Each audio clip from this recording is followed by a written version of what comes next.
Good evening and a very warm welcome to our main news bulletin at 19 hours. We look at the headlines.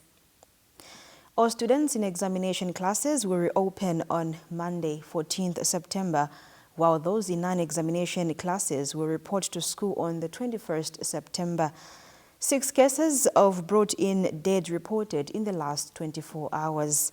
At least 50 people are thought to have died when an artisanal gold mine collapsed near Kamituga in the east of the Democratic Republic of Congo. The Olympic Youth Development Center, OYDC, is scheduled to open up various non-contact sporting activities on Monday, 14th September. With the details, my name is Luizia Nalupumbwe. All pupils and students in examination classes will reopen on Monday, 14th September, while those in non-examination classes will report to school on the 21st of September.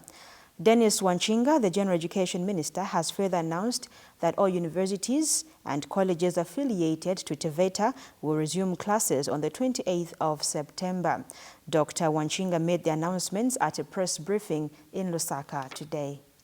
I would like, ladies and gentlemen, to urge all authorities in our institutions of learning to work with health authorities, parents, and the community at large to ensure that there is strict adherence to the guidelines provided by both the Ministry of Health and the 2 ministries in charge of education in this country. I would also like to encourage our parents to adequately prepare their children by providing them with face masks. And Catherine Muliata Elusaka Taylor is elated that schools have been reopened. Mrs. Muliata says her tailoring business have been greatly affected by the COVID-19 pandemic, and she is hopeful that we'll get back on track following the reopening of schools. But opening the schools, the other advantages there, like independence. I'm sure even other tailors, my friend tailors there, they will support me.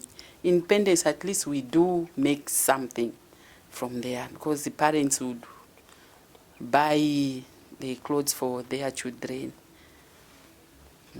So, and I'm happy because the way I see the grandchildren, my grandchildren who are at home, the way they are playing, and today I've heard that they are going back to school. I'm happy.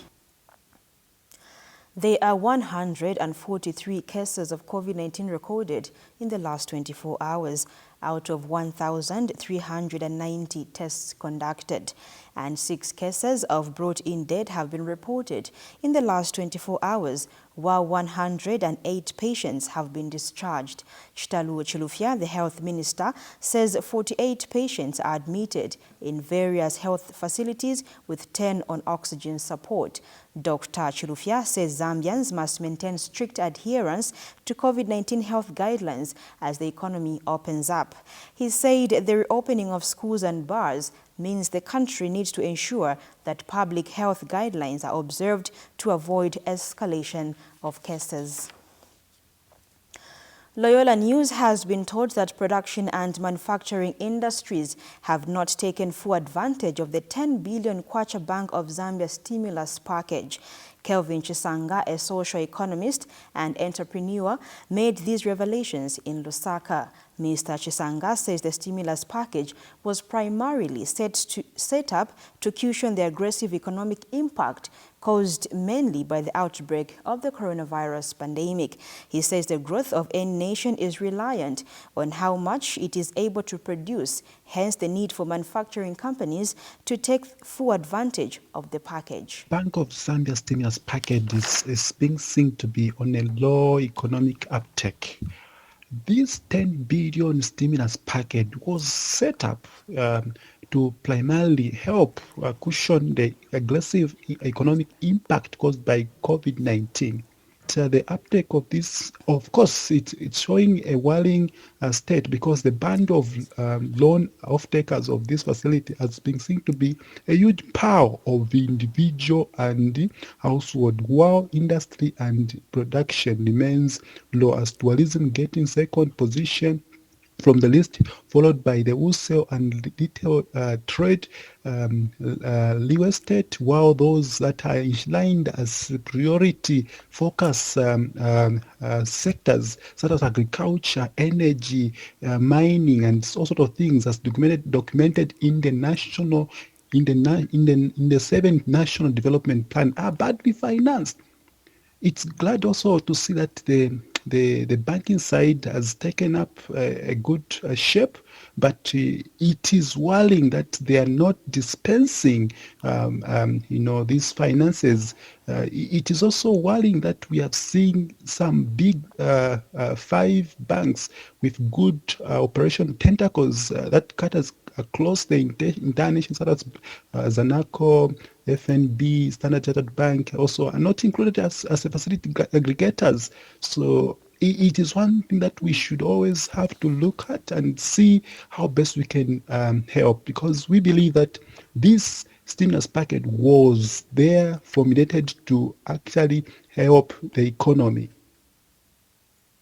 We take our first commercial break, but please note that the Loyola main news as well as the news in brief are available for sponsorship. We have more stories after this break.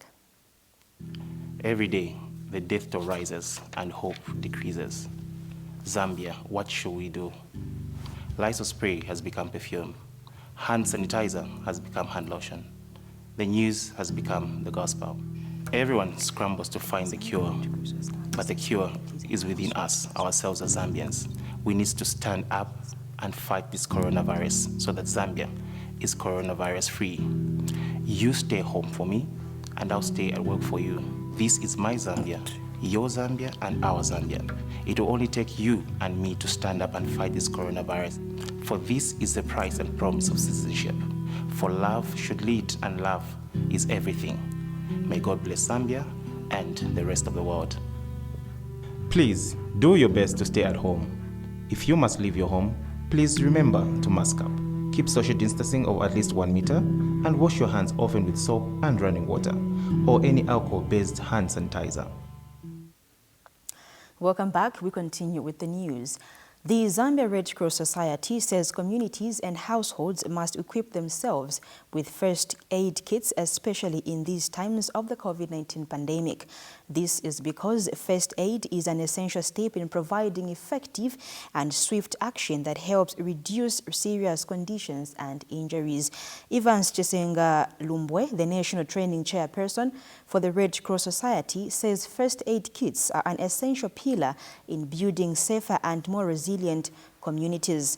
Mr. Chisenga Lumbwe made these remarks during the World First Aid Day commemorations in Lusaka.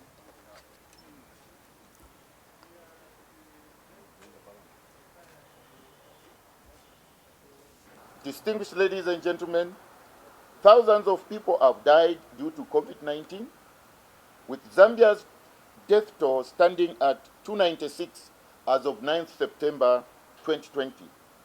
Infection rates also continue to rise, hence we are all affected. In this regard, first aid is a vital step in providing effective and swift action that helps reduce serious conditions and injuries, hence improving chances of survival and recovery. First aid is an essential component not only to the Red Cross and Red Crescent movement, who apply it mainly in times of disaster, whether natural or man-made, but it is also essential to individuals at the community level. We believe first aid is an essential pillar in building safer, more resilient community, which in turn are best placed to decrease the impact of COVID-19 pandemic and reduce exposure to health hazards. This year's commemorations were commemorated under the theme Adapting First Aid Practices to the Pandemic.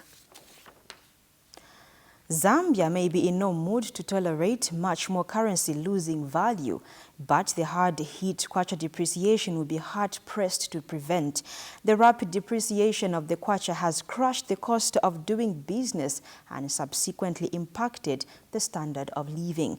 Small-scale farmers fear both the nose-diving kwacha coupled with effects of the COVID-19 pandemic will have devastating effects on their businesses. Moka Sibuku has the details in this report. As the kwacha depreciates, there has been concerns among local businesses about the effects this may cause on the cost of doing business. For small-scale farmers, they are fearful that the depreciation of the kwacha may further affect the cost of doing business, especially that the effects of the COVID-19 pandemic are already showing gloomy results. There are calls to hike prices of livestock such as chickens. Peter Kabamba is a small-scale farmer who is into chicken rearing. Hiking of the prices as a business owner, as one who owns a business, it will be a welcome idea, but we must strike a balance because the COVID and the challenges that everybody is facing right now, it's not meant for us only. Neither is it meant for any category of people, but everybody is suffering it. So as they are hiking the price, I would love them to look at it because the consumer suffers the most. So let's look at the consumer and let's look at us business owners and come at a point where we can both agree and say this is going to be favorable for all of us. The agriculture sector has not been spared by the economic challenges the country is facing. One thing that we've got to realize is that for any business to be sustainable, it's got to make a profit. Now, if people find themselves in a situation whereby they are hardly, surviving, they are making a very, very small margin out of their sales, you'll find that it becomes very, very difficult to sustain their businesses. So the only way that they can survive is to increase the prices so that equally the profit margins can go up slightly.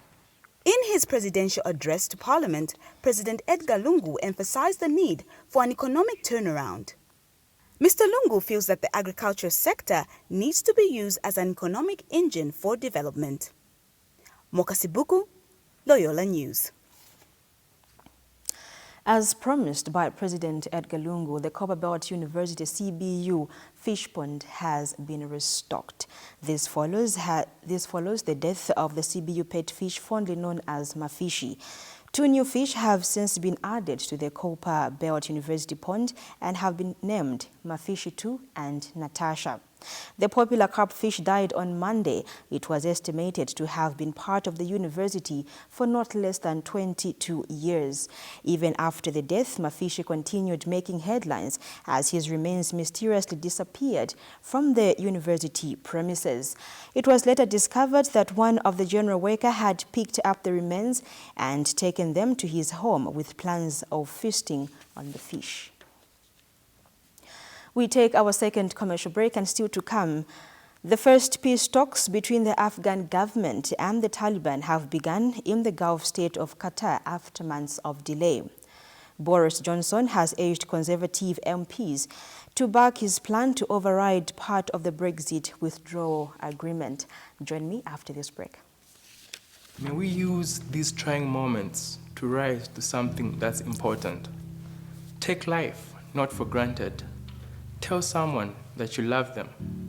If any of you have any COVID-19 symptoms, which are a fever of above 38 degrees Celsius, a cough, difficulty in breathing, shortness of breath, or chest pains, please do not hesitate to call 909 or 0974 49 35 53, and medical assistance will come your way. We hope for the better and leave everything in the hands of God. Together, we can combat COVID-19. Please stay at home for me. I stayed at work for you. Be that change. Please do your best to stay at home. If you must leave your home, please remember to mask up.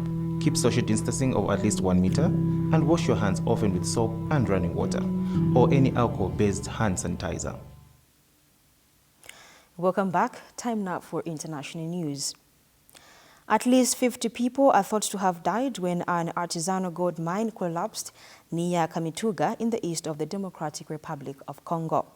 Emilian Itongwa, president of the Initiative of Support and Social Supervision of Women, said the cave-in occurred on the Detroit mine site at around 3 p.m. local.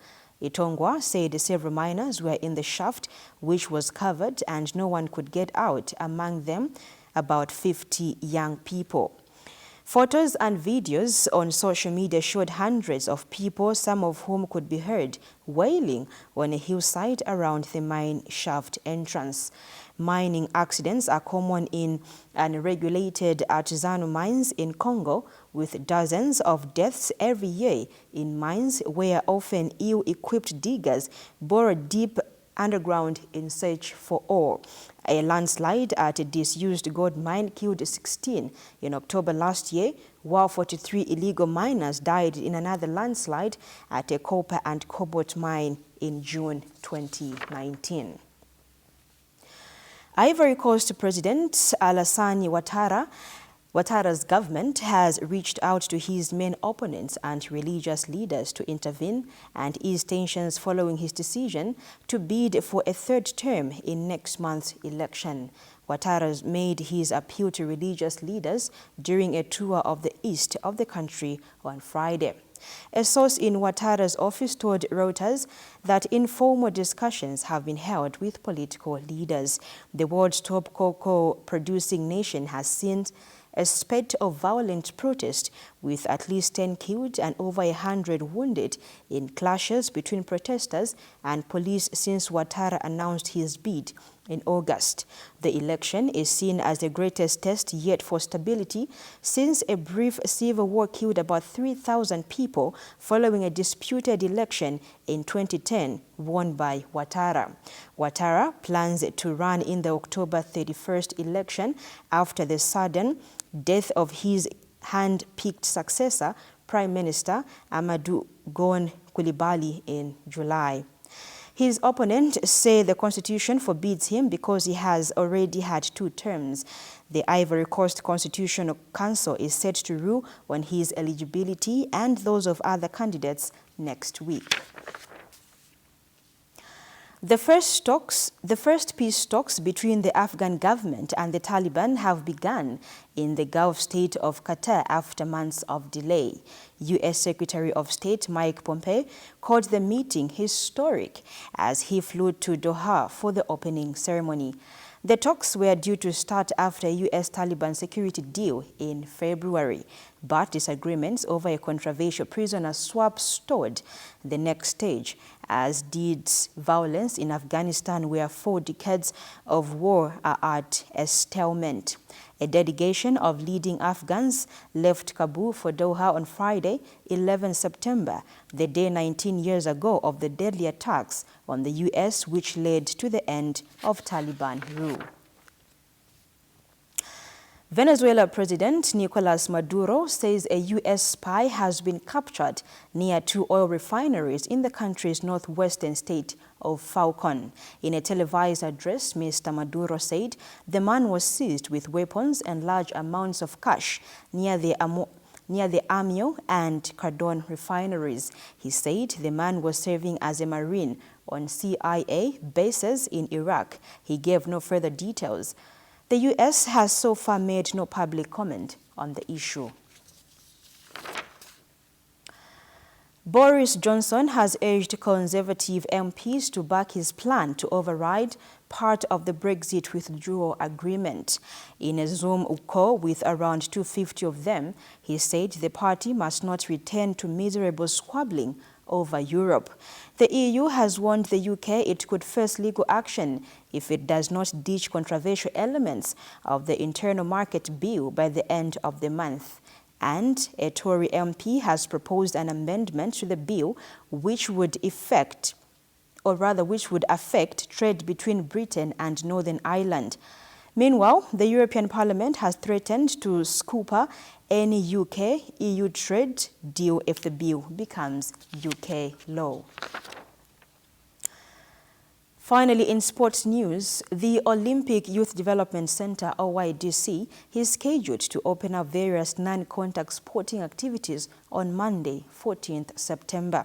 The move to open up follows the clearance for a go-ahead to start all sport and non-sporting activities by the local authorities. Activities at the center were suspended on 17th March due to the outbreak of the coronavirus pandemic. Frederick Chitangala, the Chief Executive Officer at OYDC, says all participants must wear face masks and will have to hand sanitize at intervals. Chitangala disclosed this to Loyola News today. We have just resumed our sports activities, all sports activities except swimming and full contact sport. Those will hold on for now. But the Toolings Youth Sports Challenge is on. We already have our first games on Tuesday last week, and we are going to have our first games this week, and we'll continue having games every week until we recover the time we have lost, so that we can still have our grand finale for the Toolings Youth Sports Challenge by December this year. I'm also happy to announce that we have resumed for non-sports activities. We can now host events, we can host non-sports activities like meetings, workshops, and anything in trainings. And the lodge is open and the gym is also running. All these have got different permits. There's a permit for the gym, a permit for non-sport activities. There's also a permit for sports activities. So when you enter YDC, I hope this happened to you when you entered. You're supposed to check your temperature, take down that temperature, also ask you to wash your hands or sanitize if we can prove we have a sanitizer. And also for the athletes, at each sports facility or court, there will be a hand washing facility with soap so that they can have access to clean water if needed. On that sporting item, we wrap up the main news at 19 hours, but before we go, we look at the headlines once again. All pupils and students in examination classes will reopen on Monday, 14th September, while those in non-examination classes will report to school on the 21st of September. Dennis Wanchinga, the General Education Minister, has further announced that all universities and colleges affiliated to TVETA will resume classes on the 28th of September. There are 143 cases of COVID-19 recorded in the last 24 hours out of 1,390 tests conducted, and 6 cases of brought-in death have been reported in the last 24 hours, while 108 patients have been discharged. Chitalo Chilufya, the Health Minister, says 48 patients are admitted in various health facilities with 10 on oxygen support. At least 50 people are thought to have died when an artisanal gold mine collapsed near Kamituga in the east of the Democratic Republic of Congo. Emilian Itongwa, president of the Initiative of Support and Social Supervision of Women, said several miners were in the shaft, which was covered and no one could get out, among them about 50 young people. Finally, in sports, the Olympic Youth Development Center, OYDC, is scheduled to open up various non-contact sporting activities on Monday, 14th September. The move to open up follows a clearance for a go-ahead to start all sport and non-sporting activities by the local authorities. Activities at the center were suspended on the 17th of March due to the outbreak of the coronavirus pandemic. On that note, we end the main news. Thank you so much for watching. On behalf of the entire production and news crew, my name is Louisia Nalupumbwe. The next bulletin is at 22 hours. Pleasant viewing.